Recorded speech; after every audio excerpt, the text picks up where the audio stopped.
Conclusion. Tragedy and hope.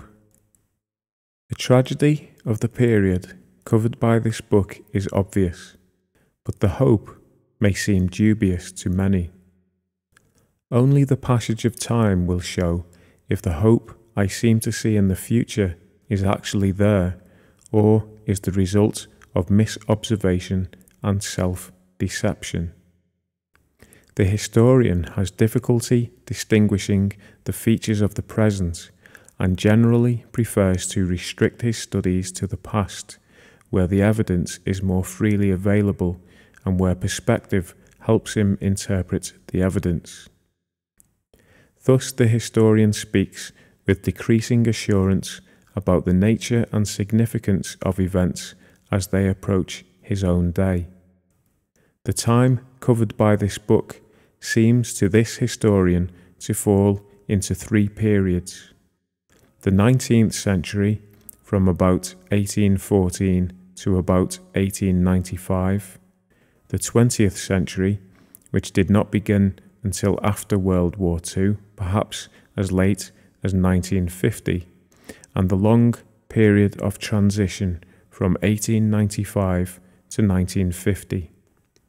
The nature of our experiences in the first two of these periods is clear enough, while the character of the third, in which we have been for only half a generation, is much less clear.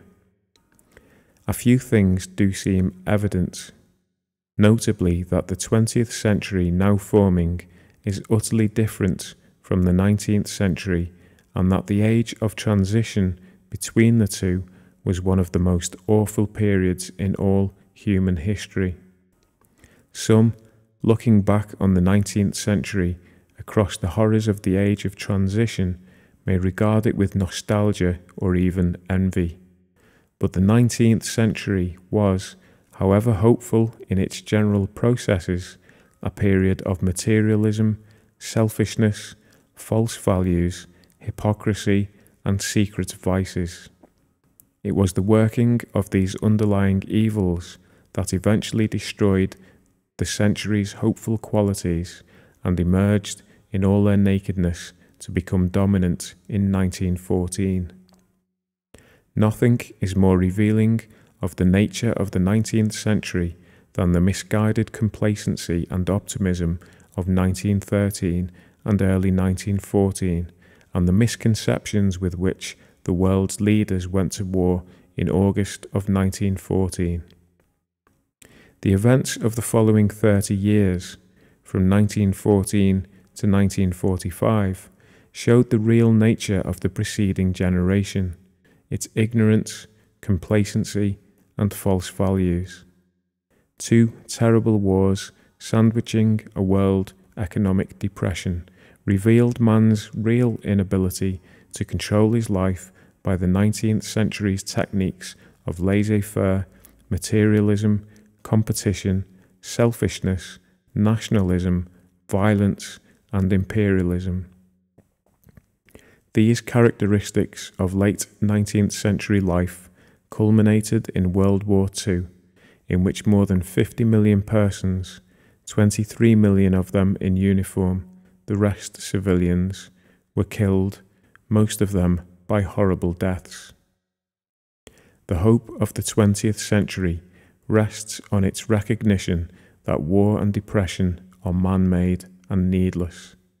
They can be avoided in the future by turning from the 19th century characteristics just mentioned and going back to other characteristics that our Western society has always regarded as virtues: generosity, compassion, cooperation, rationality, and foresight, and finding an increased role in human life for love, spirituality, charity, and self-discipline.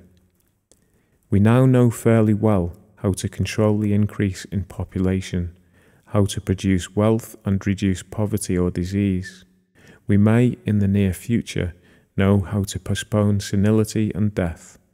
It certainly should be clear to those who have their eyes open that violence, extermination, and despotism do not solve problems for anyone, and that victory and conquest are delusions as long as they are merely physical and materialistic. Some things we clearly do not yet know, including the most important of all, which is how to bring up children to form them into mature, responsible adults. But on the whole, we do know now, as we have already shown, that we can avoid continuing the horrors of 1914 to 1945, and on that basis alone, we may be optimistic over our ability to go back to the tradition of our Western society and to resume its development along its old patterns of inclusive diversity.